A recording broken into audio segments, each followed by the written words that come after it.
Hello बच्चे party, कैसे हो बेटा आप सब लोग। आई होप सब अच्छे हैं, सब ठीक हैं। आज की इस वीडियो में जैसा कि आप सब लोगों को पता ही है कि आज हम किसके ऊपर बात करने वाले हैं। आज हम बात करने वाले हैं चैप्टर 4 जो बिजनेस स्टडी व्यवसायिक अध्ययन के ऊपर। ठीक है, इसके अंदर हम क्या क्या चीज़ों पर बात करेंगे। सबसे पहली चीज़ तो आप लोगों को ध्यान रखना है कि ये चैप्टर जो है व्यवसायिक संगठन के प्रारूपों पर है। अब मैम प्रारूपों का मतलब क्या होता है बेटा? प्रारूपों का मतलब होता है टाइप्स, किस किस टाइप के बिजनेस होते हैं। ठीक है, अब बिजनेस की बुक अगर आप पढ़ रहे हो तो आपको ये तो पता होना ही चाहिए कि बिजनेस होते कितने टाइप के हैं। शुरू में हम लोगों ने ये पढ़ा था कि बिजनेस क्या होता है, इसमें क्या क्या चीज़ें इंक्लूड होती हैं, किस किस टाइप के बिजनेस होते हैं।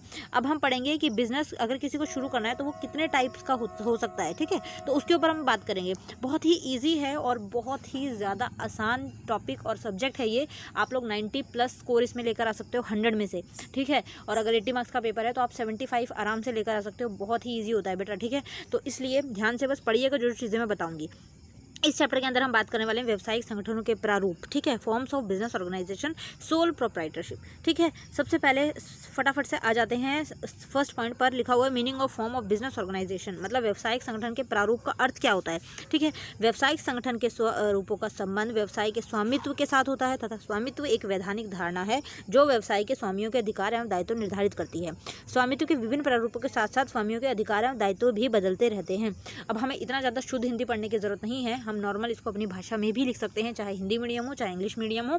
आपको क्या बताना है कि meaning of form business organisation का मतलब क्या होता है कि बिजनेस ऑर्गेनाइजेशन व्यवसायिक संगठन का मतलब ये होता है कि किसी का जो मतलब व्यापार है वो किससे संबंधित है, उसके मालिक कितने हैं, उसका मालिक एक है, उसकी मालिक एक कंपनी है, उसके 2 मालिक हैं, इस तरीके से उसका ओनर कौन है, ये सारी चीज़ें जो है बताया जाती हैं। ठीक है, ये जो डेफिनेशंस होती हैं इनको आपने एग्जाम टाइम पे पढ़ के जाना है। बोर्ड में यहाँ से डेफिनेशन से क्वेश्चंस जरूर बनते हैं और आप अगर इनके एज इट इज़ लिख के आते हो तो आपको मार्क्स अच्छे मिलते हैं। ठीक है, अब फटाफट देख लेते हैं कि फॉर्म्स कौन कौन सी होती हैं, बिजनेस ऑर्गेनाइजेशन कितने टाइप का होता है। ठीक है, ये सारा कुछ पढ़ने की ज़रूरत नहीं है, आप अपनी भाषा में भी इसको लिख सकते हैं। टाइप से हम पूरा का पूरा चैप्टर पढ़ लेंगे, लेकिन फिर भी मैं आपको ब्रीफली एक्सप्लेन करते हुए जाऊँगी जो चीज़ें इंपॉर्टेंट होंगी। ठीक है, अदरवाइज़ ये जो सब्जेक्ट है ये इतना ईजी है कि आप इसके सिर्फ पॉइंट से ही पूरा का पूरा कॉन्सेप्ट बनाकर लिख सकते हो, बट आपको बना कर लिखने का टैलेंट होना चाहिए। ठीक है बेटा, चलो स्टार्ट करते हैं। देखिए सबसे पहले कौन कौन से टाइप आ जाते हैं बिजनेस के। फर्स्ट आता है प्राइवेट सेक्टर। प्राइवेट सेक्टर का मतलब क्या होता है? प्राइवेट सेक्टर का मतलब होता है जब किसी एक पर्सन को कोई बिजनेस स्टार्ट करना है। ठीक है, उसके बाद आता है पब्लिक सेक्टर। पब्लिक सेक्टर का मतलब ये होता है जहाँ पर पब्लिक सर्विसेज होती हैं। ठीक है, जैसे बैंक वगैरह होते हैं जो देखे हुए हैं आप लोगों ने, हॉस्पिटल्स होते हैं, ये क्या है, ये पब्लिक सेक्टर है। और ये प्राइवेट सेक्टर का मतलब जब किसी इंडिविजुअल का प्रॉफिट होता है किसी में।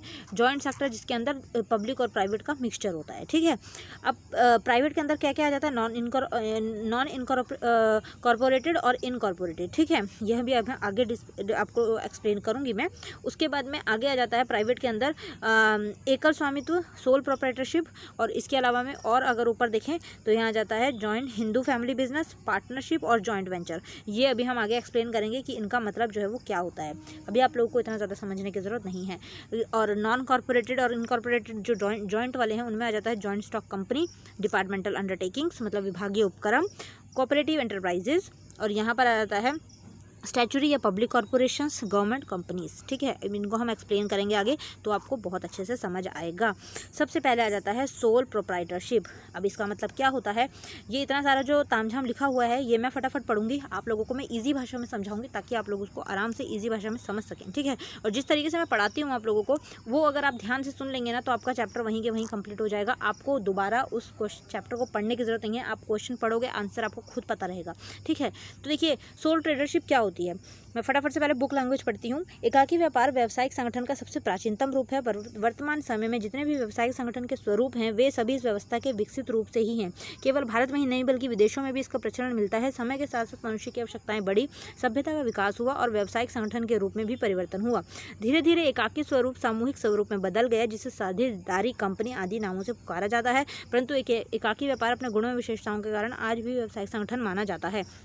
सबसे पहली चीज़ बेटा, एकाकी व्यापार का मतलब ये होता है कि कोई जब एक पर्सन जो है कोई बिजनेस स्टार्ट करता है। ठीक है, जैसे मान लो कि एक जो स्टॉल है, चाउमीन या हॉटडॉग की रेडी लगती है। ठीक है, वो क्या है, वो सोल प्रोप्राइटरशिप है, वो अकेला एक पर्सन जो है वो बिजनेस कर रहा है। ये जो रेडी है, ये जो काम कर रहा है वो ये भी बिजनेस ही है ना, उसको यहाँ से प्रॉफिट हो रहा है, वो यहाँ से इनकम अर्न कर रहा है, मतलब वो अकेला उस काम का हकदार है। जो प्रॉफिट होगा वो उसको अकेले मिलेगा, जो नुकसान होगा, जो फ़ायदा होगा, सब कुछ वो अकेले ही झेलेगा। तो ये सोल प्रोप्राइटरशिप होती है। यहाँ पर ओनर जो है वो सिर्फ एक होता है। ठीक है। अब ये आ जाता है मीनिंग, जो मैंने अभी आप लोगों को एक्सप्लेन कर दिया कि सोल प्रोप्राइटरशिप का मतलब क्या होता है। ठीक है, शुरू की लाइन पढ़ लेते हैं। एकाकी व्यापार व्यावसायिक संगठन का वह प्रारूप है जिसमें एक व्यक्ति स्थापित करता है, जिसको वह स्वयं ही आवश्यक पूंजी लगाता है, अपने चातुर्य का प्रयोग करते हुए प्रबंध एवं संचालन करता है, लाभ हानि का स्वयं हकदार होता है। जो मैंने अभी आप लोगों को एक्सप्लेन किया वही सारी चीज़ें इसमें लिखी हुई हैं। ठीक है, तो आप ये आराम से पढ़ लीजिएगा। उसके बाद अगर परिभाषाएं लिखें तो देखो कितनी सारी परिभाषाएं हैं यहाँ पर। ठीक है, एकाकी स्वामित्व की, तो ये आप पढ़ लीजिएगा और याद कर लीजिएगा, ये एग्जाम में बनती हैं बेटा। ठीक है, ये देखिए, ये आपको एक पर्टिकुलर परिभाषा, ये मीनिंग लिखा हुआ है सोल प्रोप्राइटरशिप का।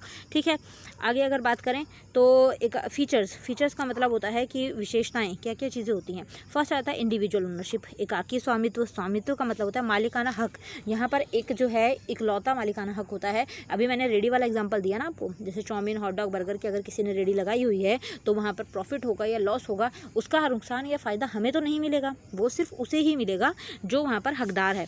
ठीक है, जो वहाँ उस रेडी को चला रहा है, जो वहाँ पर बना रहा है, जो अपना पैसा इन्वेस्ट कर रहा है उस रेडी पर। ठीक है, ओके बेटा। अब इसके बाद आगे अगर देखें एकाकी प्रबंध, हाँ जी सिंपल है ये भी, सोल मैनेजमेंट। अब वो अगर रेडी वगैरह लगा रहा है, अगर वो चाउमीन वगैरह बेच रहा है, तो वो जो रॉ मटेरियल है, जो फूड वगैरह है, वो खुद ही लेकर आएगा, खुद ही कढ़ाई वगैरह रखेगा, खुद ही बनाएगा, मतलब वो सारी चीज़ें मैनेज तो खुद ही कर रहा है। तो मतलब हम लोगों को तो कुछ नहीं करना पड़ता, हम वहाँ जाते हैं, खा कर आ जाते हैं, है ना। तो सिंपल चीज़ है एकाकी प्रबंध का मतलब सोल मैनेजमेंट। सोल मतलब होता ही क्या है कि अकेले करना सब कुछ। ठीक है, ओके, समझ आई। तो इसके अंदर आप आराम से लिख सकते हो कि सोल मैनेजमेंट एकाकी प्रबंध में ये आता है कि वहाँ पर प्रबंध जो है वो उसका ओनर जो है, जो उसका मालिक होता है, वही सब कुछ करता है और किसी के अधिकार में वो सारी चीज़ें नहीं आती। अगली बार आता है असीमित दायित्व, अनलिमिटेड लायबिलिटी। असीमित दायित्व का मतलब ये है कि अब सारी चीज़ें जो है वो अकेला इंसान कर रहा है, तो उसके ऊपर जिम्मेदारियां भी बहुत होती हैं, उसको क्या चीज़ें कितनी करनी है, कितना लॉस हो रहा है, कितना प्रॉफिट हो रहा है। लायबिलिटी का मतलब होता है दायित्व, रिस्पॉन्सिबिलिटीज़ उसके पास बहुत होती हैं। ठीक है, क्योंकि वो सब कुछ अकेला कर रहा है। उसके बाद आता है व्यवसाय चयन की स्वतंत्रता। हाँ जी, स्वतंत्रता तो होती है। अब हम हैं, हमें कोई बिज़नेस स्टार्ट करना है तो वो हमारी मर्ज़ी है, हम क्या स्टार्ट करें। हम कोचिंग क्लासेस ले सकते हैं, वो हमारा खुद का बिज़नेस होगा। हम ट्यूशन पढ़ा सकते हैं, वो हमारा खुद का बिज़नेस होगा। हम कोई स्टॉल वगैरह ओपन कर सकते हैं, हम कोई सैलून खोल सकते हैं, हम कोई बुटीक खोल सकते हैं, हम एक छोटी सी शॉप खोल सकते हैं। वो सारी चीज़ें जो हैं वो हमारे हाथ में है कि हम क्या करें। तो यहाँ पर स्वतंत्र होते हैं हम बिज़नेस स्टार्ट करने के लिए। ठीक है, एकाकी स्वामित्व में। अगला आ जाता है गोपनीयता, स्केर्सिटी। इसके अंदर आ जाता है, देखो अगर हम कुछ स्टार्ट कर रहे हैं तो हम सब जगह तो नहीं बोलेंगे कि हम ये स्टार्ट कर रहे हैं, हम ये स्टार्ट कर रहे हैं। हम आराम से अपना काम खुद से करेंगे। जैसे बोलते हैं ना कि कुछ स्टार्ट कर रहे हो तो हल्ला मचाने की जरूरत नहीं है, आप खुद से अपना काम करिए, वो चीज़ है। वहाँ पर जो है आराम से गोपनीयता बनी रहती है। ठीक है, उसके बाद आता है व्यवसाय का पृथक वैधानिक अस्तित्व नहीं होता, no separate legal entity of the business. ये तो बात है ही, इसका मतलब मैं आपको पढ़ के बता देती हूँ। व्यावसायिक संगठन के इस प्रारूप में व्यवसाय तथा व्यवसायी में कोई अंतर नहीं माना जाता, अर्थात व्यवसाय का व्यवसायी कोई भी वैधानिक अस्तित्व नहीं है। जो भी दायित्व व्यवसाय के हैं वे व्यवसायी के भी होते हैं, अतः सभी व्यवसाय गतिविधियों के लिए स्वयं ही उत्तरदायी होगा, न कि व्यवसाय।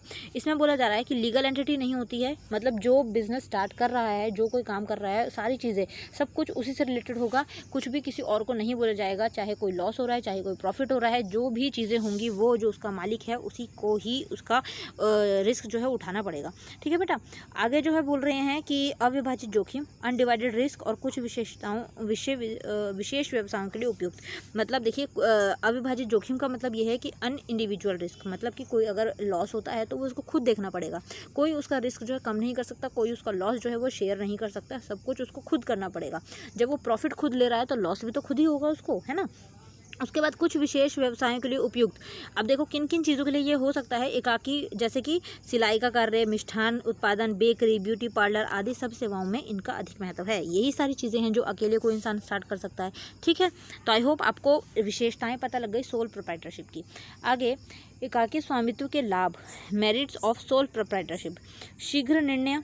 ठीक है, शीघ्र निर्णय का मतलब ये होता है कि क्विक डिसीजन ले सकते हैं हम लोग, क्योंकि हमें ही अपना काम करना है। तो अब हमारा मन है कि हाँ भाई ये चीज़ स्टार्ट करनी है, तो इसके लिए ये लाना पड़ेगा, तो हम फटाफट जाके खुद ले आएंगे, हमें किसी से पूछने की ज़रूरत नहीं है।